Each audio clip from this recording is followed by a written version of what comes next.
Good morning, everybody. I just thought I'd start the day with a little something to make me smile. China sending an official to Iran to discuss their nuclear program, apparently attempting to avoid a conflagration of this already delicate circumstance. The Israelis are doing their best to prepare for whatever it is that is on the horizon. And the EU and US are really pushing India to stop Iranian oil imports, but they're saying no way. And frankly, they kind of need it, not to mention the fact that they're doing a bit of preparing for the imminent future as well.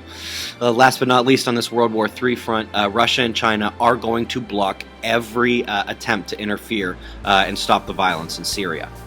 Mount Logan erupted yesterday for about the 9th time in the last year. Slightly north of that in the Philippines, where we've had a ton of rainfall and a ton of earthquakes, we saw the 3rd landslide in the last 2 weeks. The number of dead dolphins washing up in the New England is rising, well over 100 now, and we saw increased seismicity in the Caribbean plate last night. We had a magnetic filament rip off the northern part of the sun here right before, right as I was getting ready to go to sleep last night. The SOHO and the stereocraft aren't really horribly helpful here. It does appear that it could be somewhat Earth-directed. And as we come over here to the CME evolution and little spiral, look over on the far right. The little yellow dot is Earth, and that's really the best way to tell if it's going to hit. You can see that little splash effect. Maybe gives Earth a little glancing blow, as you can see right here.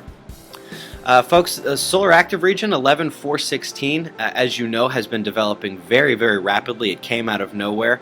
NOAA has labeled it Beta Gamma. It is magnetically complex. It's very large. It's a Zurich class F.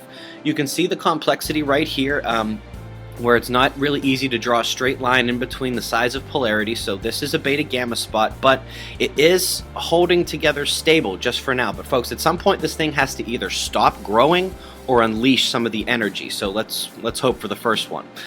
Coming over to another part of the sun here, turning over the northeastern limb, this solar active region does appear to be gaining some kind of magnetic complexity as it fully turns the limb, and we'll have to keep an eye on this one as well.